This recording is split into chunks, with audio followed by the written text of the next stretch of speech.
Эфир абхазского телевидения продолжает русская служба новостей. Здравствуйте. Сегодня в выпуске.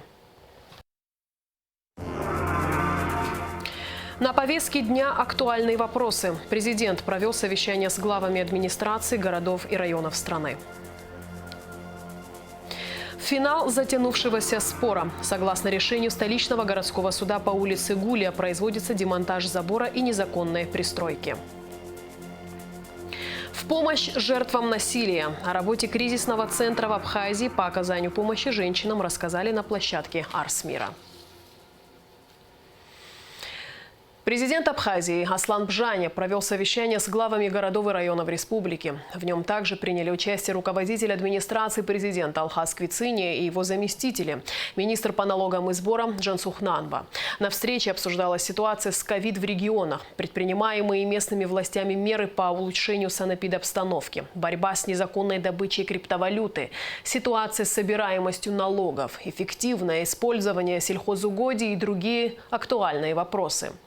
Земля – это наше главное богатство и экономический инструмент. И надо этот инструмент заставить работать. Сейчас большое количество земель не задействованы. Они простаивают и прослаивают. Надо поднимать депрессивные районы. Мы превратим плачевное состояние Восточной Абхазии в историю успеха, сказал Аслан Бжаня. Разработайте типовой договор, Алхас Алексеевич, в котором будет предусмотрена ответственность сторон. В случае невыполнения обязательств теми, кто берет землю в аренду, договор должен быть расторгнут в одностороннем порядке. Единственный и самый главный ресурс, которым мы располагаем, это земельный ресурс. Этим ресурсом надо научиться пользоваться грамотно. Этот ресурс, во-первых, не должен простаивать, во-вторых, он не должен находиться в руках тех, кто не умеет им пользоваться. В-третьих, это государственная собственность. Руководители районов и городов, вот назначенные мной, несете за это ответственность. Я видел десяток договоров, в котором никакая ответственность не предусмотрена. У нас есть такие договоры в комитете по имуществу, которые зарегистрированы несколько лет назад, и мы не можем никакие меры предпринять, не расторгнуть. Люди берут про запас, потом перепродают. Имеет место быть, такие факты нам всем известны. Поэтому договоры типовые вы разработаете, и глава администрации, и никто в районе не имеет права подписывать иные договоры, кроме как той формы, которая отсюда к вам придет. Вот такое правило будет вводиться. Закон обратной силы не имеет. В течение недели такой договор отправите, и по нему дальше будем работать. Давайте искать механизмы защиты, чтобы мы впустую не тратили время. Форс-мажорные обстоятельства, они понятны. Ситуация ухудшилась или что-то еще произошло, инвестор отказался от своего проекта, это понятно, такое допустимо. Надо каким-то образом выработать механизмы и внедрить, которые позволят нам на ранних стадиях убедиться в серьезности их намерений. Мы не собираемся наших инвесторов вводить в заблуждение. В этом смысле мы открыты. Но инвесторы тоже должны обязательства, которые они берут на себя, грамотно и в сроки выполнять. Я просил бы вас, уважаемые коллеги, на это обратить особенное внимание. В течение одной недели вам хватит времени типовые договоры разработать и отправить руководителям. Да, в течение недели такую работу выполнить. Руководители районов доложили президенту о ситуации на местах по обсуждаемым вопросам. Аслан Бжаня призвал их усилить взаимодействие с администрацией президента. Глава государства поручил руководителю администрации Алхасу Квицыния проводить регулярные совещания с приглашением глав регионов, держать на контроле решения актуальных проблем и докладывать об их решении президенту. Видеорепортаж совещания смотрите в нашей программе 5 июня. Продолжаем выпуск. Как сообщает пресс-служба Минздрава, на сегодняшний день от коронавирусной инфекции в Абхазии вакцинировались 2076 человек. Вторым компонентом вакцины «Спутник Ви» привились 76 человек. Между тем, в Сухуми открылся третий пункт вакцинации от коронавирусной инфекции COVID-19. Он открылся в Сухумской городской клинической больнице с 4 июня, сообщает пресс-служба Минздрава. Граждане могут записываться на вакцинацию по телефону 917 92 40. Вакцинация также проводится в сухумских поликлиниках номер 1 и номер 3. Несмотря на то, что большинство детей в Абхазии появляются на свет в Сухумском родильном доме, многие женщины предпочитают рожать в родных городах. Наш следующий репортаж о работе акушер-гинекологического отделения ЦРБ города Тхорчал. С какими трудностями сталкивается медперсонал, много ли у них пациентов и чего ждут медики в ближайшее время, расскажет Дениза Гергия. Обычно все внимание сосредоточено на Сухумский родильный дом. А мы хотели бы рассказать о Тхорчалском, где совсем недавно родился младенец весом в 5 килограмм. Несмотря на вес ребенка, родовспоможение прошло успешно. И врачи вправе этим гордиться. Гинекологическое отделение Тхорчалской ЦРБ не прекращало свою работу во время войны. И все послевоенные годы они продолжают работать. Медицинский персонал состоит из 20 человек, из них 3 врачей. 2 местных, 1 приезжает из Сухума. Медперсонала в общем хватает, и врачи умеют быстро реагировать на нестандартные ситуации. Я акушерка этого родильного дома, уже работаю 38 лет, немало детей прошли через мои руки. Роддом у нас всегда славился и всегда оказывает квалифицированную помощь. Заведующая акушерско-гинекологическим отделением Лисо Гвардия, оперирующий врач, по ее словам, в медицинском учреждении и самое необходимое для родовспоможения – оборудование и квалифицированные врачи, что и позволяет оказывать экстренную помощь. Иногда 5 минут решают все, говорит Лисо Гвардия. Вот позавчера была тяжеленная женщина, после родов дала такие судороги, которые непрогнозируемые были. Пришлось всю реанимацию нам подключать. Ну вот мы нашли понимание, нас встретили в Сухуми, мы сделали МРТ, нас уложили дальше.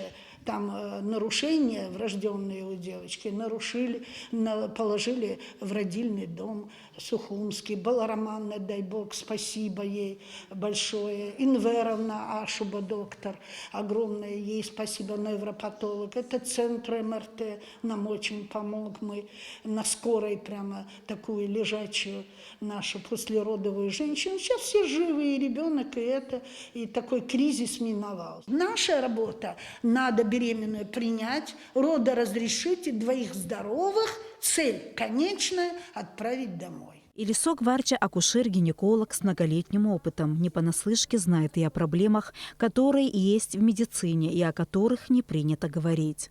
В частности, об оплате в родильных домах. По ее словам, наша медицина давно нуждается в реформах. Как сегодня, если мы скажем по закону здравоохранения, что оно бесплатное, мы должны обеспечить и химиотерапию, мы должны обеспечить и лечение ВИЧ-инфекции. Вот. А сейчас мы, слава богу, хоть ковид лечим. Много слышу, там 30 тысяч мы заплатили, 40 тысяч. У вас есть такие расценки? Конечно, никогда мы ни у кого не вымогаем, никогда этого нет. Если даже люди что-то тут платят, благодарят, мы все-таки на нужды роддома очень много тоже тратим. В течение последнего месяца в Тхорчалском родильном доме родилось 3 младенцев. Это, конечно же, не так много. Но и ведь и численность населения города составляет всего 4,5 тысячи человек. Медперсонал здесь очень тепло относится к каждой матери и ребенку, буквально окутывая их вниманием и заботой. В день наших съемок в роддоме лежали 2 женщины. Кристина Чулоко, мать 2 детей, и 3-го, как и 2 первых, она намерена рожать в своем родном городе. Я лично довольна всем. Очень хороший персонал, работу свою знают хорошо, отлично. У меня тут 3 роды сейчас пройдут. Больше никуда не хочу, только тут. Молодые медики учатся у опытных. Мы готовим медсестру на моем месте. Я сейчас в отпуску. В отпуску до 1 июля. Но потом, что будет, не знаем. Но у меня 82-й год. Так или иначе, все равно уже должна отдыхать. О состоянии здания родильного дома кадры говорят сами за себя, но эта проблема уже почти решена. Совсем скоро отделение переместится в новое здание районной больницы. Люди ждут, новых таких кадров в большом количестве нету. Конечно, мы так надеемся, потому что с 2011 года эта стройка, а сейчас так она интенсивно сделана и так красиво там. И мы там знаем уже, где у нас какие операционные, уже объединенные с хирургией, там новые аппараты. Вот. Наши работники, которые на старых аппаратах умели, теперь будут и на новых обучиться. У нас очень квалифицированные кадры. Всегда есть возрастной барьер. Но все-таки хочется, чтобы он был как-то в пределах пенсионного возраста, который 65 лет хотя бы. Понимаете, вот хочется так для средних и для младших. Ну, я думаю, все это в пределах местного нашего самоуправления, и будет все нормально. Медперсонал с нетерпением ждет этого дня. К вопросу о том, какое место займет в Кварчалском ЦРБ родильное отделение, будут ли кадровые изменения и серьезная реорганизация, мы вернемся позже. Дениза Герге, Саида Гухава, Абхазское телевидение. В Генеральной прокуратуре состоялось расширенное межведомственное оперативное совещание с участием руководства прокуратуры города Сухум, СГБ, МВД и Сухумского УВД. Совещание посвящалось ходу расследования уголовного дела по факту убийства Ардзинба Кемала Надарьевича, произошедшего 18 мая в Сухуме. Как сообщается на сайте Генпрокуратуры, генеральный прокурор Адгур Агарба определил направление дальнейшей работы, дал конкретные поручения о производстве следственных действий и оперативно-розыскных мероприятий, а также отметил эффективность работы межведомственной оперативной группы. Завершается очередной учебный год. Из-за распространения коронавирусной инфекции и введенных ограничительных мер в этом году учеба продлена на месяц, а экзамены выпускники будут сдавать в июле. В то же время во многих высших учебных заведениях, в том числе и российских, совсем скоро начнется прием документов и вступительные экзамены. Что делать тем, у кого совпадут по времени выпускные и вступительные испытания? С этим вопросом мы обратились к министру просвещения и языковой политики Виналу Габлия. 1 июля заканчиваются выпускные экзамены в 11 классах. И в первую очередь аттестаты будут выданы тем студентам, абитуриентам, которые поступают в российские вузы. До 3 числа, соответственно, все данные абитуриенты получат свои аттестаты и спокойно могут поехать в российский вуз, подавать документы.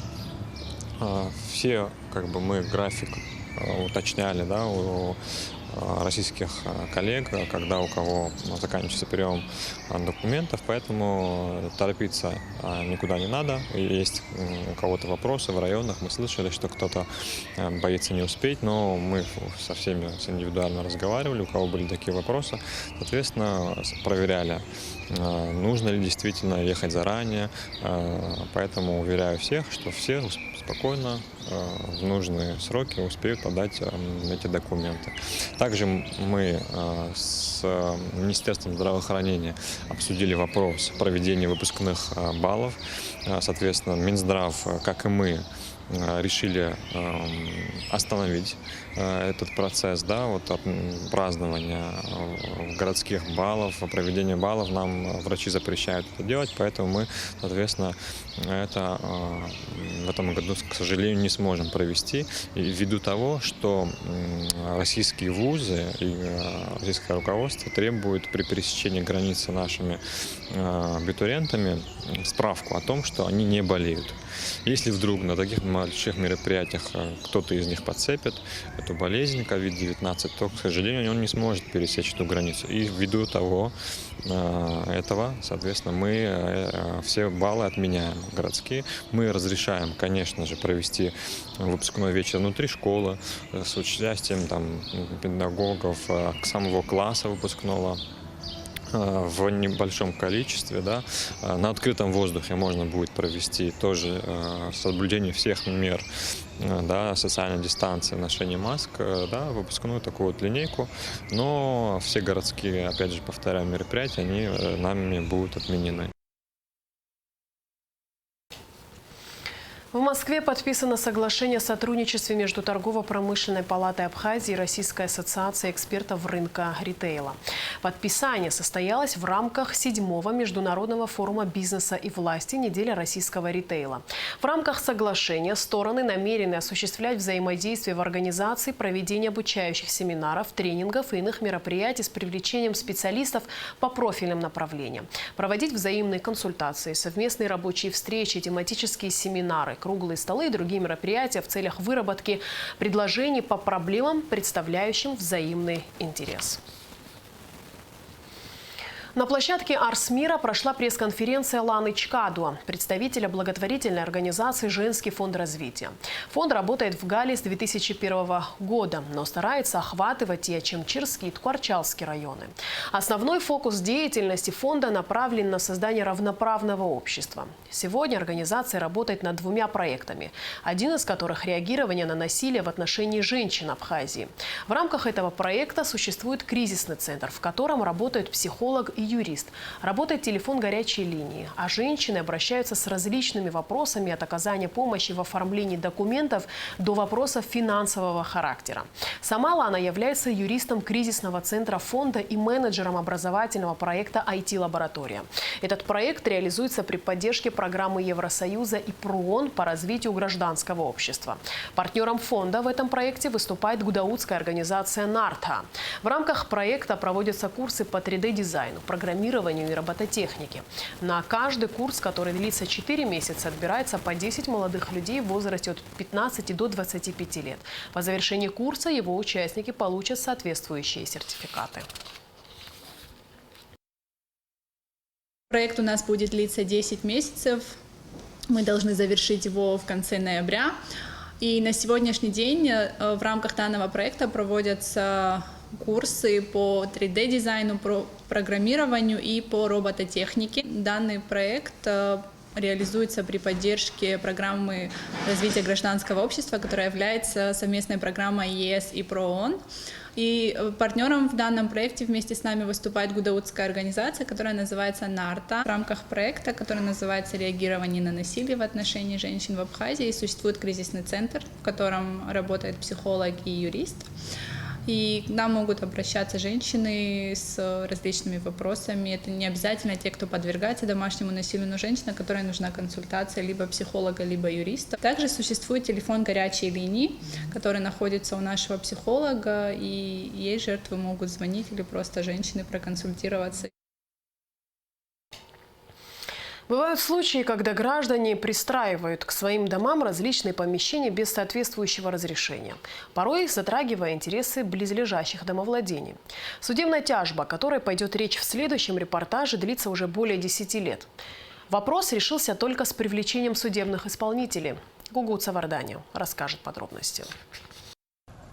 Разбирательство между соседями Цужба и Логуа по поводу незаконной пристройки началось еще в 2009 году. Именно тогда в Сухумский городской суд с просьбой рассудить, кому принадлежит участок земли, на котором находится эти пристройка и ограда, обратилась Хатуна Логуа. Дело в том, что много лет назад Цужба построил вот это помещение на 65 квадратных метров и забор, который, по словам Логуа, был придвинут к ее дому на 1,5 метра. Еще в 2017 году суд принял решение, что пристройка и забор подлежат сносу. Но это решение не было выполнено. И тогда к делу подключились судебные исполнители. В 2017 уже году вынесено решение по поводу сноса незаконной постройки общей площадью 65 квадратных метров. Сейчас на данный момент совершаются действия по поводу сноса и незаконной постройки. В дальнейшем будет вызван специалист БТИ, который нам будет показывать территорию, именно которая по плану схемы идет. Сам Цужба утверждает, что все документы на пристройку у него есть. Вместе с тем он признает, что со строительством забора он перешел границы принадлежащего ему земельного участка. С решением суда о сносе пристройки он не согласен, так как, по словам Цужба, находясь в хороших отношениях с соседями, много лет назад он заключил соглашение, но при этом юридически эти документы заверены не были. Сносом забора и пристройки сейчас занимаются правоохранительные органы. Установка нового забора будет проходить по линии, которую обозначит инспектор БТИ. Общая площадь именно постройки идет 65 квадратных метров, которую мы должны демонтировать, и забор. И установить новый забор и следить за установка нового забора непосредственно. А установка нового забора будет происходить по той территории, которая нужно обозначить, да? Да. Новый забор будет установлен за счет средств службы. 5 июня работы по демонтажу ограды и пристройки по улице Гулия, 86 полностью завершатся. Гугуца Вардания, Тимур Гогохи, Абхазское телевидение. В Министерстве туризма прошел круглый стол с участием делегации Управления Роспотребнадзора по городу Сочи, главного санитарного врача Абхазии, заместителей главы администрации города Сухум, ательеров Сухума и Нового Афона. Цель мероприятия – обмен опытом в сфере функционирования объектов размещения экскурсионных организаций. Совместная работа в вопросах внедрения современных технологий, повышения качества предоставляемых услуг, а также обсуждение проблем, с которыми столкнулись государственные структуры и бизнес с начала пандемии. Представители Управления Роспотребнадзора пригласили руководство Минтуризма Абхазии в Сочи для обсуждения дальнейшего сотрудничества, обмена информацией и внесения предложений по развитию туризма. После проведенного форума международного туристического, который проходил в мае, мы проводили переговоры с представителями Роспотребнадзора города Сочи, Краснодарского края. Выступили с инициативой провести небольшой круглый стол, в котором будут обсуждаться основные темы, которые актуальны в этом году. Это, то есть, работа туристической отрасли, работа средств размещения в эпоху коронавируса. В Абхазию с гастролями приедет Башкирский государственный театр оперы и балета, сообщает пресс-служба Министерства культуры. 22 июня на сцене Абхазского драматического театра имени Самсона Чанба будет представлена музыкальная сказка «Летучий корабль». А 23 июня артисты Башкирского театра оперы и балета выступят в органном зале Пицунского храма. А в конце выпуска традиционно о погоде.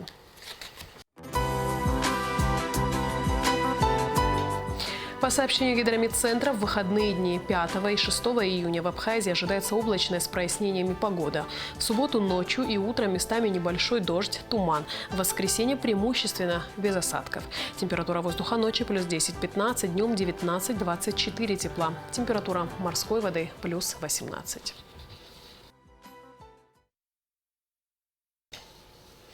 На этом наш выпуск завершен. Я с вами прощаюсь. Абхазское телевидение продолжает свою работу.